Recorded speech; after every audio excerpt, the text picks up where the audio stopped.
He was also famous for like calling skyscrapers the tombstones of capitalism. Welcome to the Santa Cruz Art League podcast. I'm Grace. I'm Anetta. Good job not forgetting. I remember this time.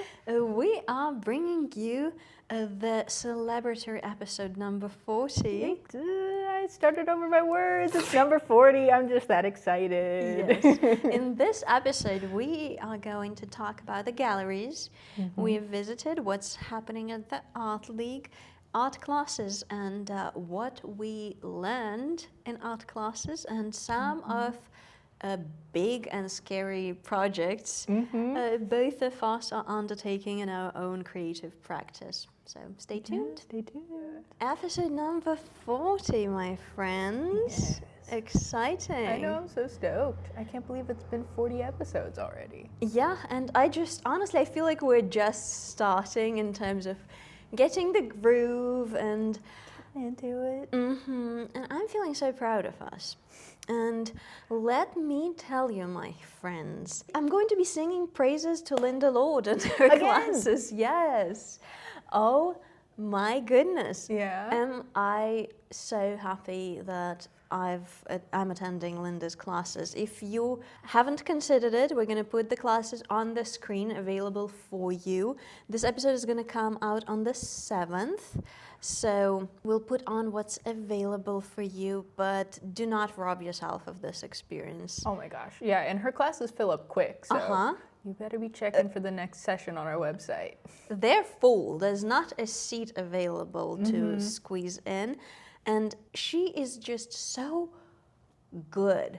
You can tell when the person has both a natural drive and talent and decades of experience, including teaching experience. Totally. And I've painted my dog's portrait in the last class. Let me show you. I don't think I sent you. I'm so proud of it. Anetta sends me her homework sometimes. It's the highlight of my week. Oh, I should have. I've been painting so much. Yay! Who would have thought, honestly? But hey, you know, I'm in my watercolor period. Very nice. And that's my boy. Oh, cutie patootie. Yes, and He looks so mischievous. everyone sees something different. I love that. And Linda is so brilliant because when I did a few layers of paint, she said, "Don't be afraid of blue. Add blue." And it was striking to me, but I was like, hey, I'm gonna go with that. And once I did it, I was like, she is a magician.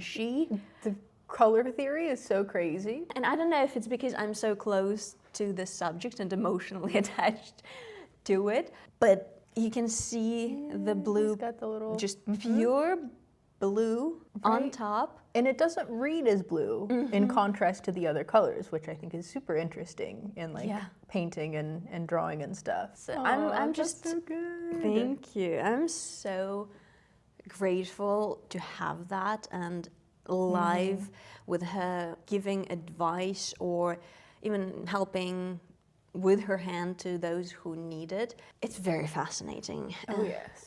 I've been painting bugs too. I don't think I have any photos, sadly, because it's been fresh, like a series of bugs. I think they're going to be cards. Yay, bugs. Some bugs are really cool and pretty. Yeah, I love bugs.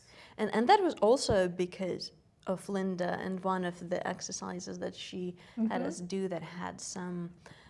the plant and the host. Yes, the praying mantis and some other kind of bug creature. I love praying mantises. I used to have a pet praying mantis when I was in like kindergarten. I found him on the side of the wall, and like, I don't know if you guys grew up having those little like bug catcher crates. They're super common in Japan, probably here too, but it's like a little plastic crate, and it's like thin grates, you know, so they can breathe but they can't get out, and you like catch whatever bug and you put it in there. You can like carry it over your shoulder. I took it to school with me too to show all my friends. Oh my goodness. And I was like, this is a really fat praying mantis. And then I gave birth. So no as a way. Mother, we had to release all the babies into the wild because they were going crazy. But oh my God. What a piece of lore. lore. But I have a soft spot for praying mantises. They're just so cute. They are phenomenal. And not to mention that women eat their men after copulating. Yes, she had a man under her belt, I guess. Good for her, like Good a little for her. sticker on her bumper. Oh my goodness. You unlocked a memory for me, and I actually thought about that a few days ago. That's funny how this works. I thought about being a child and June bugs, which we call May bugs, not June, just different months. I would catch them, and I had one in my bathroom. We didn't have a professional bug boxes though. I Oh, made okay, yeah. Well, I made him an apartment myself, or her, it. And it lived in the bathroom, and I thought no one would find it. Obviously, my parents found it really quickly. Yeah. And, well, I carried it with me in a little matchbox to school, too. Oh, and cute. when my parents were not at home, I would let it fly in the house. That's adorable. Yeah. It's so cute. Yeah, I miss my little praying mantis. I would go and like catch bugs for it to eat too. Oh. I think I freaked out this old lady because I was like out and about with my little net, like catching butterflies, and she's like, "Oh my gosh, so cute! You're catching butterflies," and I'm like, "I'm gonna feed them to my praying mantis." She's like, "What the hell?" It's the circle of life. Yes. I love this. Oh my goodness, the image of you, the little net. This is the most Japanese thing I've ever heard. It's just like Animal Crossing, if you guys have ever played Animal Crossing. I haven't, but I'm familiar with the aesthetic and the visual. With the little net. Adorable. Oh my goodness. Oh, What about catching critters? Did you guys catch critters when you were little? I feel like that has to be a universal experience. I think so. When you're just like, I gotta go get this lizard, you know? It's out there. I need it. I've always had soft spot for all kinds of animals. I should paint snakes. That just Snakes came. would be good. They're so pretty. Paint your purse. Oh, or what became Monty Python. Monty Python before he became on my back. God, that is a You little could paint morbid. like a before and after, you know, portrait of the snake and then the purse they become. This is gonna make me cry, but yes. Ah.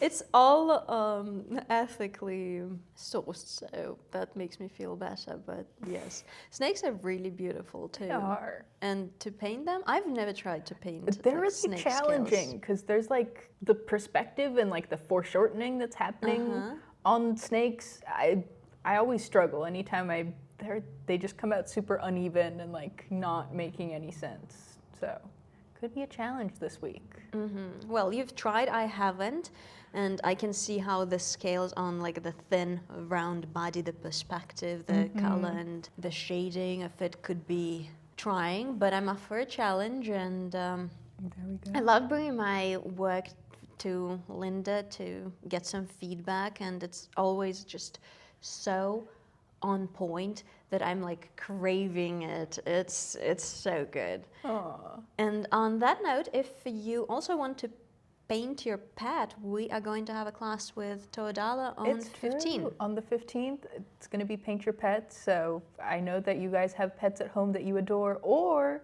maybe you want to give somebody the gift of a portrait of their pet. Yeah, I always think that's so sweet. that's a great idea. And actually, in Linda's class, my neighbor, one of the students, she was painting a dog for her brother, his dog. Oh, that's so sweet. Yeah.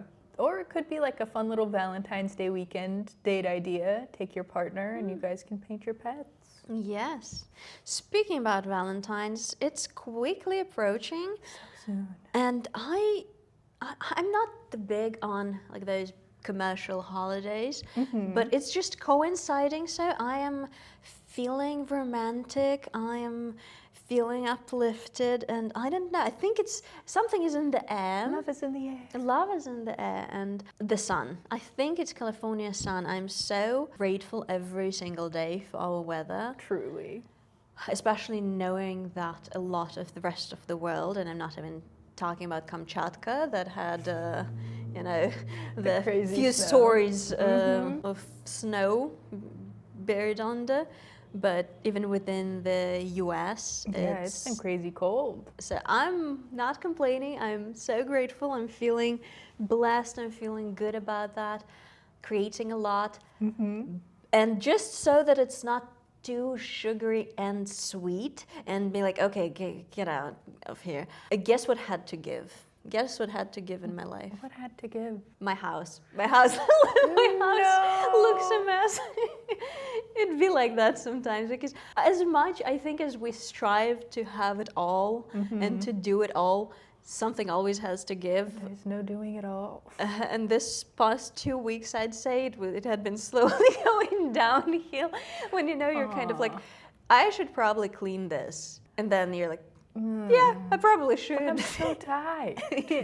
Yes. So what about you? How is your sketching and art process going? Well, I was up in San Francisco over the weekend with the boyfriend and his mom, and we went to the De Young. That was super fun, and I brought my sketchbook with me. I was doing some sketching. I've been working on this one, like, I don't know why I started with a painting and not a sketch. It's like, I don't know, a hand being held kind of like this. And it's been really difficult. Like the painting looks like dookie in parts. And so I was like, I guess I just have to sketch this a few times. So it's literally, my sketchbook is just full of this over and over and over again. And then, on the train ride home, shout out to Caltrans, I love trains. I was doing some little doodling of what I was getting up to in the city.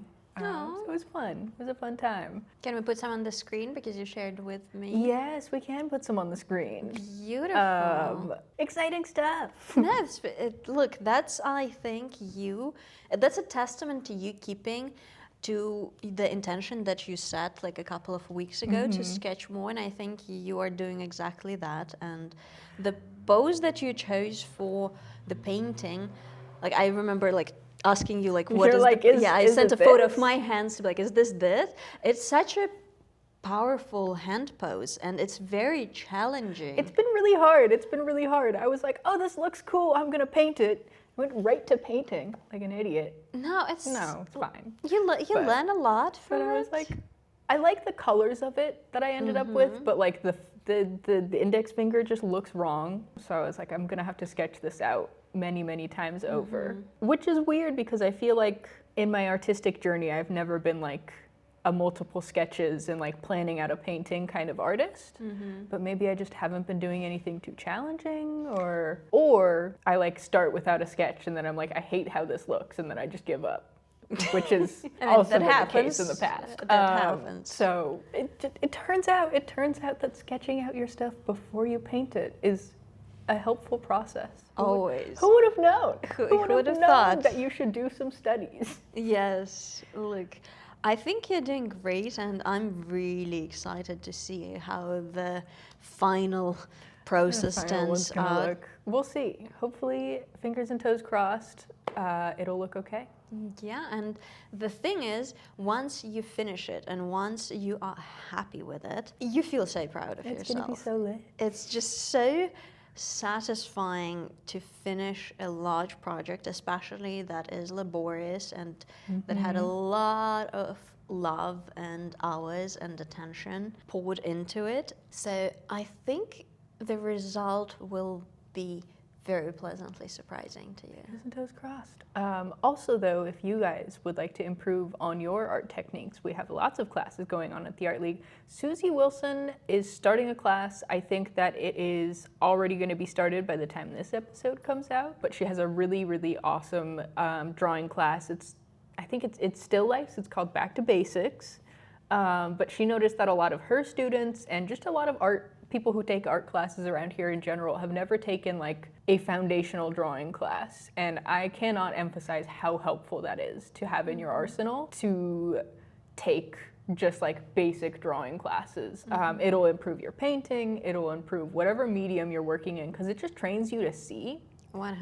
And yeah, I think that a pivotal moment in like my own artistic journey was just taking a freaking drawing class at the community college. So helpful. So check out our website and see what other drawing classes we have going on. Yes. Oh, and another exciting news, what had been happening at the Art League, we had our community meeting. Oh, yes. On January 25th, and if you're not there, there was an email And I know you guys are doing great opening the emails and reading it through. And we've had a good turnout. We even had a gentleman, which is such a Santa Cruz local thing. I don't know how many of you would know. A gentleman joined the community meeting who does, how would I even describe that? Temporary paintings on the beach near the wharf. Yes, I know of him. I feel like I've seen his work before. Yes. Yes. He does it for Christmas, he did it for Thanksgiving, and as Terry, our board chair, said, he is the only impermanent, he's the only artist of impermanent art that she's met. And, oh, really? So have I've realized. I don't know, though. Terry literally runs a theater. I think that performances are probably the most, that's impermanent art. True, very good point. But you can record.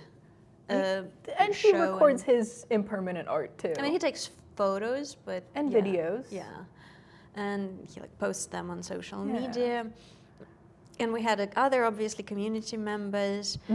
We had some members of CODA. Shout out to CODA. Yes, another local org dedicated to digital arts and photography and digital arts. So that was super fun. We had some talks about maybe having photography lessons. So if you guys are interested in photography lessons, email admin at sccal.org. SCAL, as in Santa Cruz Art League.org. Yes. Thank you, Grace. I have said that I record our voicemail, and the amount of times I've said that, I can say it in my sleep now. You're doing great. Thanks. So let us know if there's interest, because that was such a brilliant suggestion. I would take photography classes. Yeah. We have had a couple of photography classes, I think, since I've been here, but they haven't always been well attended. I don't know, maybe it's a marketing thing, maybe I'm just not reaching out to the right people. So if you guys are interested in photography classes, send us an email and also attend the class. And leave us a comment, let us know, or in general, what classes would you want to attend? I'd be super down. If you missed the community meeting and you just want to share your thoughts about how the Art League can improve, better represent your medium, or any classes that you want to take, scal.org.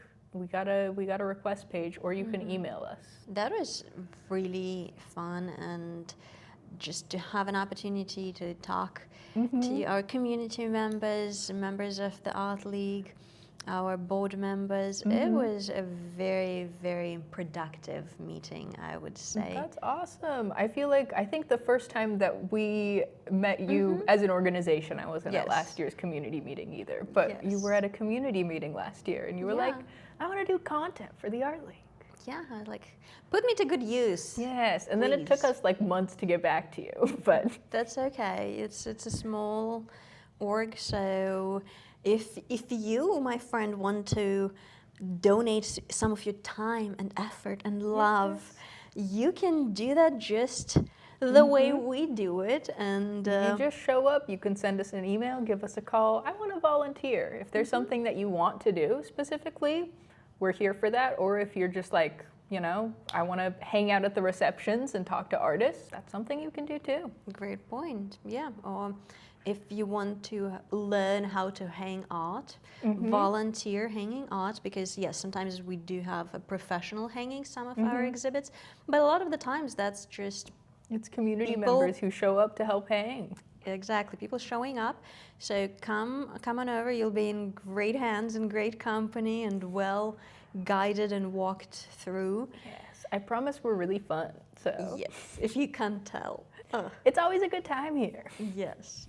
So it's been.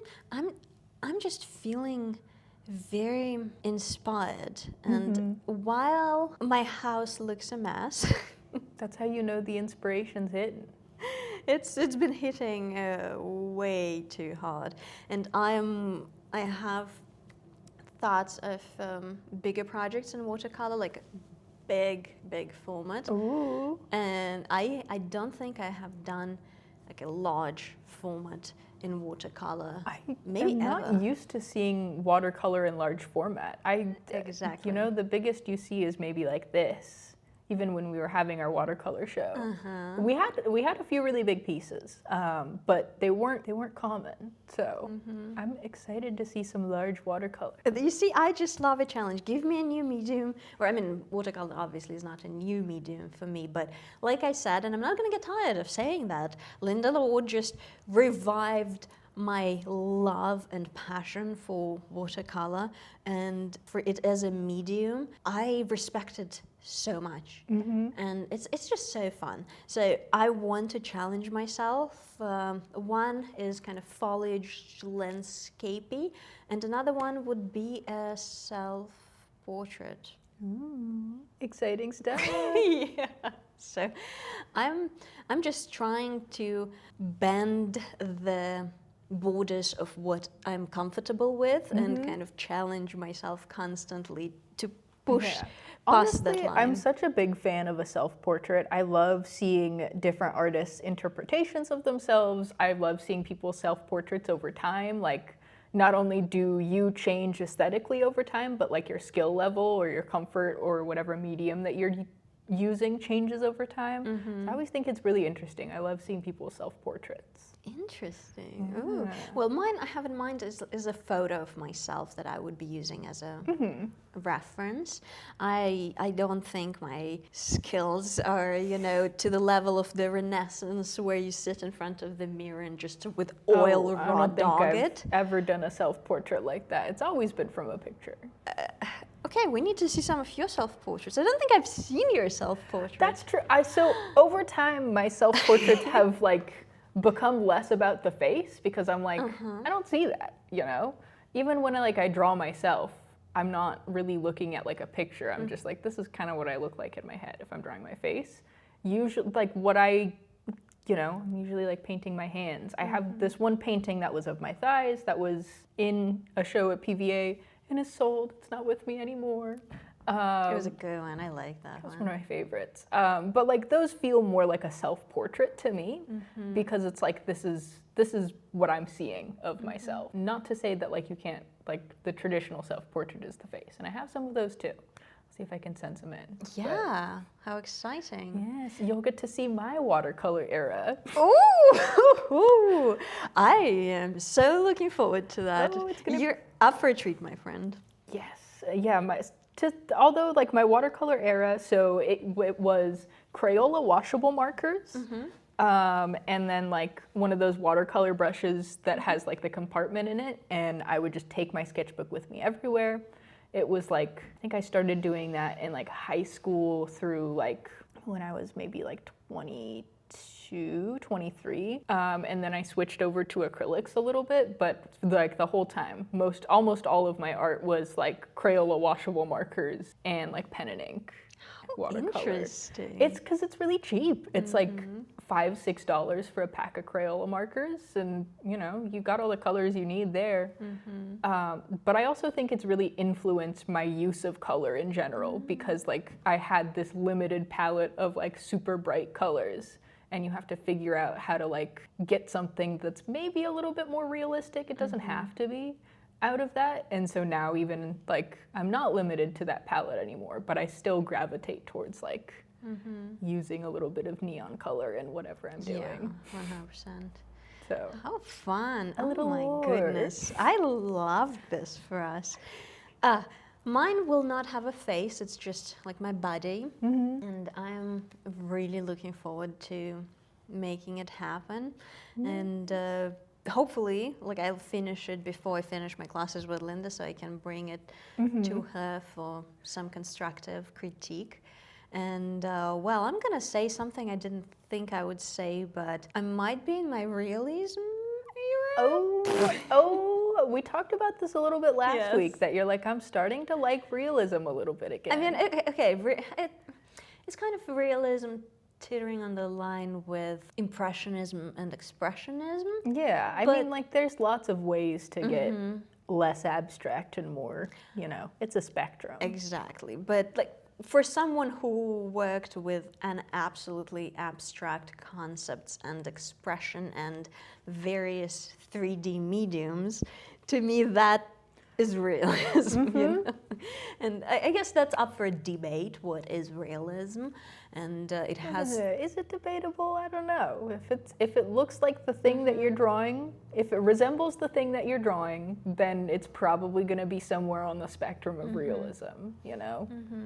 Because I know some art critics or couch art critics, scholars, couch scholars. I love that. They consider realism like some of those, Instagram reels where it looks like a photograph, and you see them like that putting the finishing touch, and they step away, and it looks like a that's photo. That's hyper-realism. So that's also like a category. It falls under the umbrella. Realism is an umbrella. Exactly. Like all movements, art movements are like an umbrella category, and sometimes things fit into more than one thing, and sometimes something doesn't fit into a thing at all, and you need to make a new umbrella. Yeah, and they all kind of bleed into each other a little bit because we do not exist in vacuum. Art does not exist in vacuum, and it's not like, okay, on January 31st, year 2026, we end the era of this, and now we like it doesn't work like that. It overlaps, it bleeds, it's in conversation with each other. As soon as something picks up, somebody else is going to be like a contrarian and go, you know what? I like this. I'm going to do this. Yeah. So I think it's really exciting. I love art history. It's so cool. On that note, shall we dive into double exposure? I think we're ready. And I'm bringing you a contemporary artist that I've seen, or I got acquainted with his work also in San Francisco this past weekend. We were in the same city over the weekend. Our paths didn't cross, They did not cross. Yes, I was suffering San Francisco traffic. Oh boy. It was diabolical. I wanted to scream and cry, and at the same time, I'm also really grateful that I don't have to do this ever. So you're like, this is optional for me. That's good. And next time I'll choose a better option. It was just an opening of, not Biennale, but an art event at Dogpatch in San Francisco. And it was so good. It was worth it. Would I try to not drive there when everyone else is driving? Yes, I would. Perhaps. Or you could take the train. And it is like, no. She's saying scary things to me right now. I love public transit. Take the train. Look, you can just park it at Diridon Station, take the train into the city. I'm the first woman in my entire lineage of every woman who existed before me. I'm the first one to drive herself. And I'm very proud of it, and it's only been a few years of me being able to do so. So I am going to exercise my right to drive. Damn it. Yes. Okay. But okay. It's just not the same as in Europe. But okay, that's a conversation for another day. That's true. If you've been in Europe or if you've been anywhere with good public transit, you know. You get spoiled. You get so spoiled. Because it's like, if there's no need to drive, why would you? Right. It's so easy to just like not have to worry about your car. You're like, where am I going to park it? I'm taking the train. Oh, guess who was looking for 40 minutes for parking next to the Burmese restaurant that I love? Oh boy. 40 minutes. I was seriously considering saying screw it and driving back home. That's so funny. I was legitimately on the verge, but then a car pulled out and I got a parking like right very close to the restaurant. And I'm not the kind of person how a lot of people in America are, no offense, where they have the need to park right next to the entrance. You're like, I can walk a little bit. I have legs, yes, I don't mind, but no, 40 minutes through a couple of neighborhoods. It's diabolical there. Terrible. But the upside is great art. So let's focus on that. Let's get to the great art. Yes, like I said, I attended Atrium Art Fair that was from January 22nd to 25th. And let me show you. They have updated iOS, and I despise it. Oh, the liquid glass update? It's just a bunch of tech bros thinking that they're so okay. You don't need to change the UI all the time. Okay, I'm gonna leave tech bros and their ambitions for another discussion because I have opinions, but move on. All right. Let me acquaint you with Adam Fiebelman. That's an artist whose works I have seen and really enjoyed in real life. Or should I show you maybe what I've seen of his at the... Oh my goodness, look at the sunsets. Oh, nice. I've attended some beautiful sunsets here in Santa Cruz. Those were some of his works. It is 3D and it's paper art. So much going on there. It is just so delightful. Oh my goodness. That is the kind of art that you can just keep staring at this for hours. Looking at for hours. Wow. There's just so much. There's so much going on everywhere. And California poppy. It's just so delightful, but it somehow works. The colors, the composition. Like, I wish that I could become tiny and like inhabit this space. I love that. Oh my God, I'm so glad you said this because I feel like it encapsulates the feeling of this art just perfectly. I want to live in there. Yes. Wow, I'm so happy you said it because that is genuinely how, now that you've verbalized and articulated that, that's genuinely how I felt looking through this. Whoa. It is just so good. That's incredible. So intricate. It looks like it must have taken so much time. I cannot even begin to imagine. And some of his smaller works, they just, they make the child in me sculptures so happy. They're so whimsical. So obviously, like I took those few photos and I couldn't not like it. And it feels like very like Memphis School or like Bauhaus, but like cranked up to 11. Yeah, like if Bauhaus existed in 2020s, I can if totally Bauhaus see that. Became like cluttercore. I love that. Yeah. So let's look through some of his works. Some of it is public art, which is very beautiful and interesting. Interested to see like his process. Yes.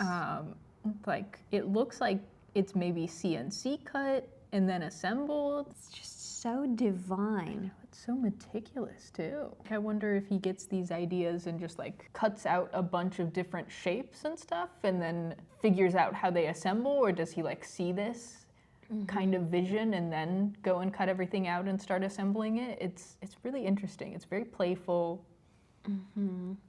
I would want to interview him because this, and like you said about the process, I feel like it just all comes together as a cohesive story piece by piece, but it's freehand paper cut landscapes, as he calls them. So it is freehand cut. That's even more impressive. I was thinking this was like CNC cut.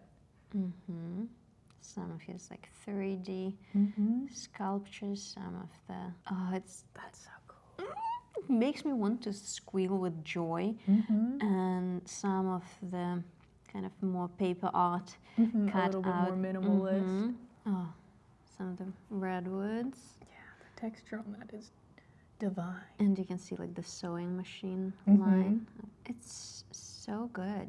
That's so cool. And the texture of it, and you can see the scale of some of them with his back on it. I think that's the one that I saw in person. And the color composition is just fascinating. absolutely It's so playful. It's just divine. Amazing. If we look at his bio.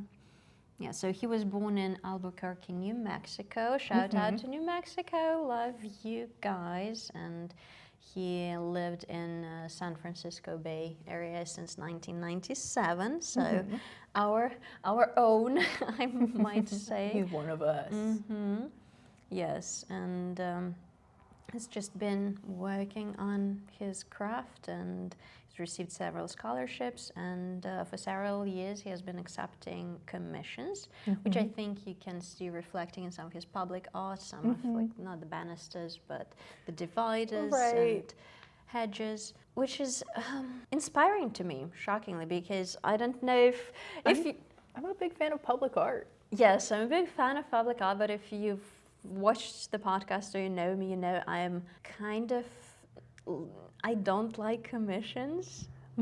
I don't take commissions, but hey, that's, I think, growing and changing as a person, because after I painted my dog, I've legitimately had an idea of like, I would take commission to paint other people's pets because this is really fun. Aww. And I had that thought and I was like, who are you? What is happening? Capitalism is seeping in. But that's, you see, that's the thing, like his public art, it doesn't give this impression of like just capitalist art. It is so divinely integrated into the infrastructure that it looks beautifully done. Absolutely professional, and this is true art, and this is true art for the public, which you can just see for free. And obviously, like in someone's interior design, that's really good, and I feel like beautiful. That's a great example of a commissioned art that represents your values and your artistic practice and does not compromise the integrity, if it makes sense. I love a good patron story. Somebody's like, oh, I just have this person who like really, I want to say swear words, but really likes my art, and just like is willing to fund that. I think that's so cool. Isn't it? Well, a dream. That's what every artist, I feel like, you know, strives towards. But he creates so much, and I love what are those called? Like they're not dividers. That's what I want to call them. But it's also what I want to call them. I don't know, like barriers on the side of the road. Yeah, I think that's a barrier. I think this is a barrier. If we'll come up with a better word for this, we'll put it on the screen. But this looks like if you drive past it, it'll like move or something. It looks like it's animated. How That's cool. so cool. Phenomenal art. So I'm very happy I got to show you and get you acquainted with Adam's work, and seeing it in person always just adds the extra dimension. I love getting to see art in person. All right, out with the new and with the old. Who do we have today? George Alt is his name, and he is an American painter, and he is a precisionist. So that's kind of a school of realism, but it's influenced by Cubism and Surrealism. So kind of characteristics of precisionism is you'll see people drawing like landscapes or cityscapes with a little bit more geometric, so things look a little bit smoother, not simplified necessarily, but you'll see that it's in his work, and I'll show you now, but it's a little bit smoother. It's a little bit geometric. That's one of his, I think, most famous. He would do these kind of quiet cityscapes, and he's a little bit different from like, so this was post World War I. He was famous kind of after his death. He became more famous, but this school of art came about during the Great Depression era, post World War I. A lot of the painters in this style were painting like cityscapes. And there was a lot of like reverence for technology and industrialism. You don't see that as much in his paintings. He does do some industrial landscapes. He later on moved to the countryside with his wife, with his second wife. So you see a little bit more like pastoral, but still that same style of things being a little bit more simplified. And there's focus on, you know, dimensionality and lighting and geometry more than there is like the kind of texture that you see with Impressionism. Yeah, his works are famous for being slightly eerie and unsettling, despite not portraying anything unsettling per se. They feel very quiet to me, and definitely a little uncomfortable, but not in like, but they're very familiar landscapes too. Yes, they are.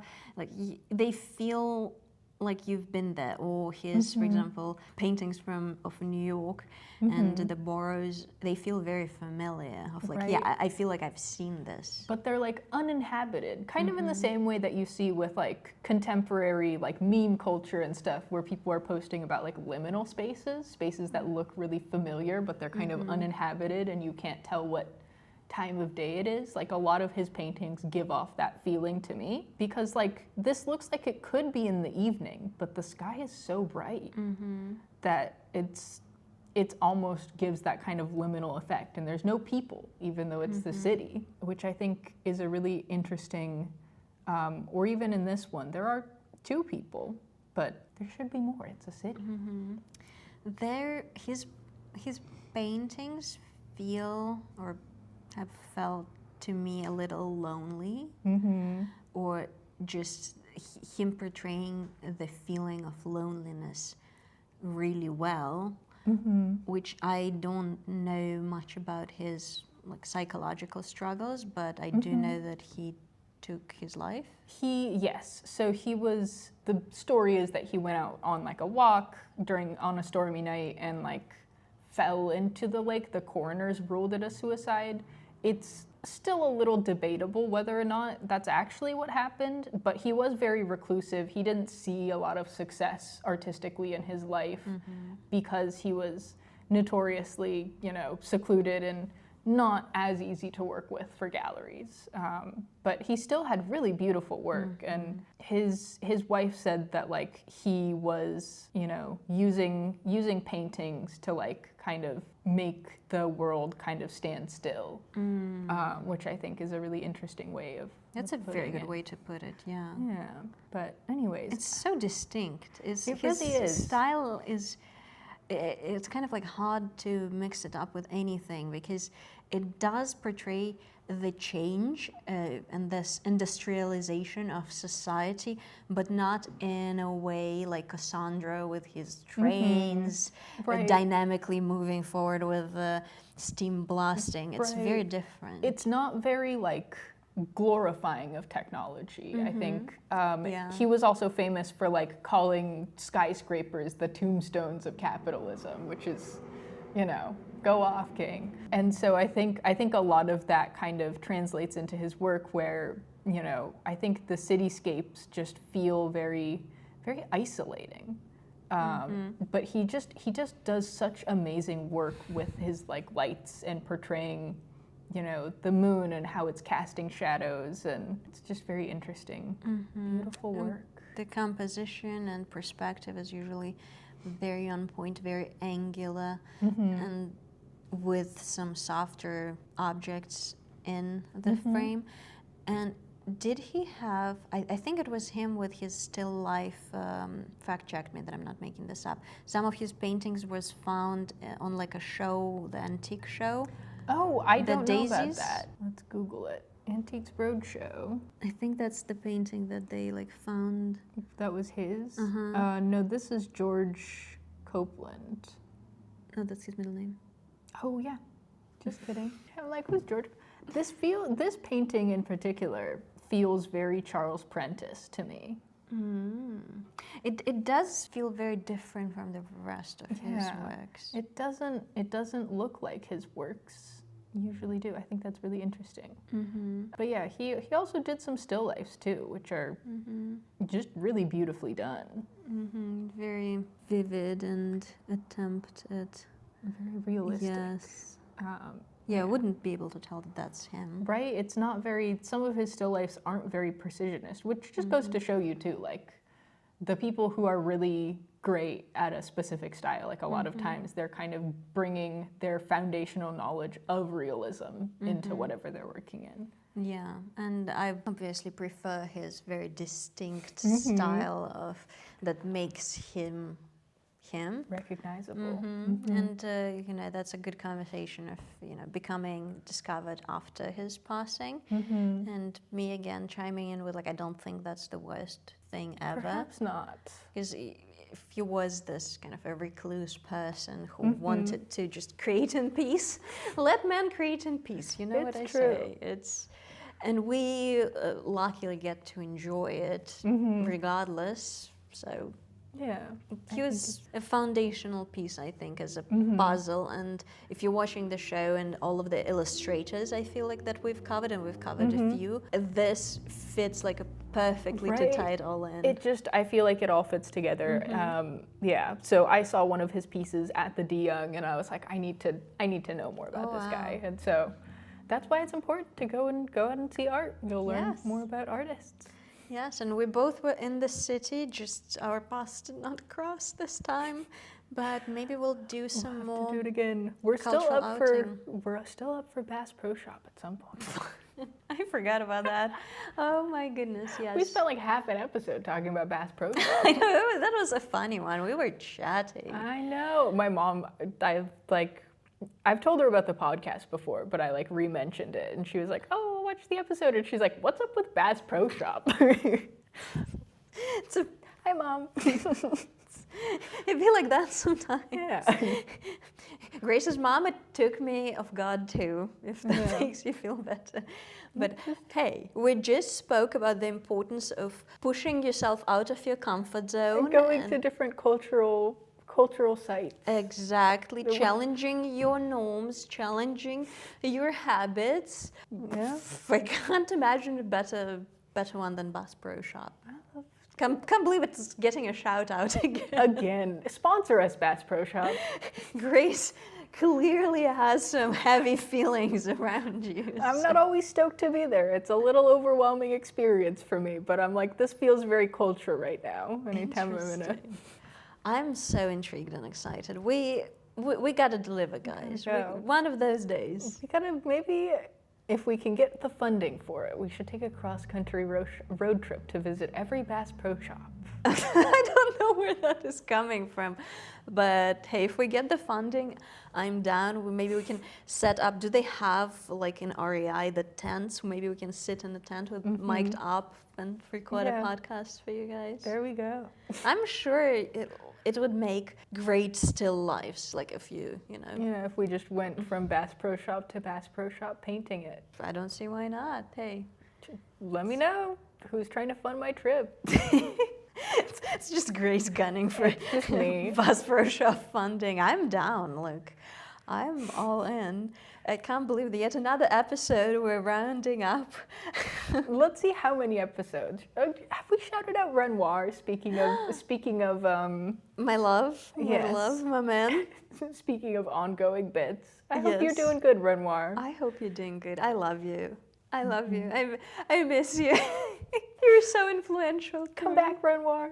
The kids miss you. Hey, who knows? Who knows? Maybe one of us is his stranded offspring. Yes, perhaps. I doubt it, but unless he's Middle Eastern. But hey, I feel like that's a great point, great jolly point to round this to wrap up. It up. All right, well, let us know what you guys are getting up to in the comments down below. If you're taking any art classes or where you visited cool galleries and whatnot, museums. And let us know in the comments your thoughts, your feelings, your aspirations. What are you working on? Let us know. And if you have any feedback or what classes you would like to see at Santa Cruz Art League, admin@scal.org. There we go. Leave us a like, subscribe, smash that like button, and notification bell thing. Notification bell. Yes, and we'll see you in the next episode. See ya. Bye. Happy number 40.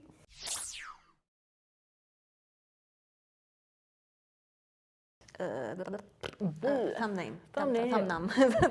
Close enough. I don't know what we're doing. We're being Wuthering very serious. Heights. Have you seen Wuthering Heights? It's coming. I bought tickets. It's coming out on the 12th. Oh, I bought it for premiere. Amazing. Yes, I'm very excited. I'm rereading Wuthering Heights right now, and how is the book? I mean, it's good. The first 9 chapters are painful as heck, and once you get through them, it's delightful. But I feel like that's just the downside of reading something from 18th century and realizing how fried my brain is. Because, LOL.